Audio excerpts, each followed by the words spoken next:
கருவேப்பிலை குழம்பு பண்ண போகிறேன். அதுக்கு ஃபஸ்ட்டு உளுத்தம்பருப்பு,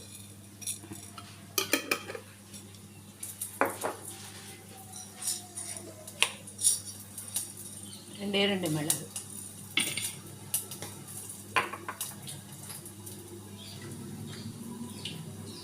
மிளகாய். இதை ஃபஸ்ட்டு ரோஸ்ட் பண்ணிக்கணும்.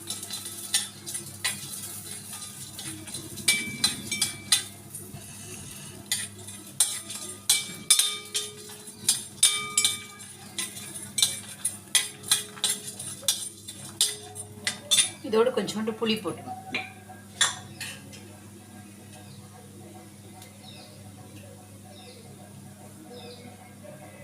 இந்த அளவு புளி.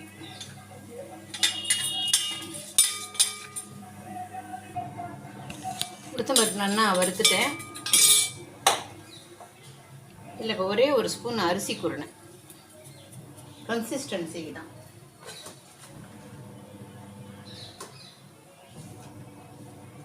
போட்டு கருவேப்பிலை,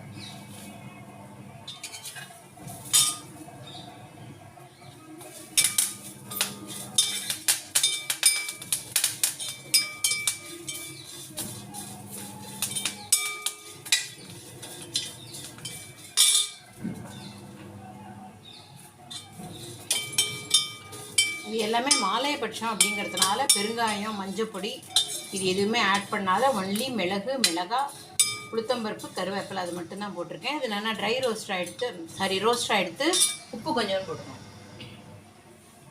கொஞ்சோண்டு உப்பு. எப்பயுமே உப்பை வறுத்தோன்னா டேஸ்ட் நல்லா இருக்கும். இதே இப்போ நல்லா நைஸாக அரைக்காமல் குறன்னு அரைச்சிக்கணும். அரைச்சிட்டு அடுப்பில் வச்சு கொதிக்க வைக்கணும். கொதித்து வரும்பொழுது ஒரே ஒரு கட்டி வெல்லம் போடணும். போட்டு இறக்கினா கருவேப்பிலை குழம்பு ரெடி. அரைச்சிட்டு அப்புறமா காட்டுறேன்.